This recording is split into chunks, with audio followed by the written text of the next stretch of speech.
ఆయన స్వారూప్యంలోనికి మలచబడే రీతిగా ఉండాలని ఆయన చేసి పెట్టెళ్ళాడు. మనం ఎంతవరకు అట్లా మార్చబడుతున్నాము, ఆధ్యాత్మికంగా మనం ఎంత ఎదిగాము, ఏ స్థితిలో ఉన్నాము, ఎక్కడున్నాము అని మనం చూచుకోవాలి.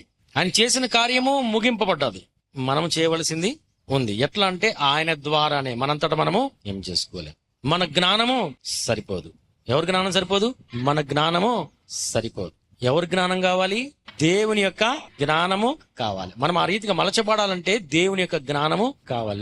లేదయ్యా నాకు మంచి జ్ఞానం ఉంది అంటే నీ జ్ఞానంతో ఇంతవరకు నడుచుకుంటూ వచ్చావు, అట్లా భక్తి చేస్తూ ఉంటున్నావు, అట్లే నువ్వు భక్తిలో ఉన్నావు. నీ జ్ఞానం ఏ మాత్రం కూడా పనికిరాదు. నీ జ్ఞానంతో వెళ్ళావు అంటే వాక్యం ఏం చెప్తుందంటే ఏమైపోతాం? మనము నశించిపోతాం. అందుకని మీ జ్ఞానం కొదువైన ఎడలా ఎందుకంటే మీ జ్ఞానం చాలా ప్రాముఖ్యమైంది. జ్ఞానం లేకపోతే నశించిపోతాం. మీ సొంత తెలివి, సొంత జ్ఞానము ఏ మాత్రం కూడా మిమ్మల్ని రక్షణలోనికి ఉంచలేదు. కాబట్టి నా జ్ఞానము నేను ఇస్తాను, మీరు అడగండి, నిశ్చయంగా మీకు అనుగ్రహిస్తాను. దేవునికి స్తోత్రం. హల్లెలూయా.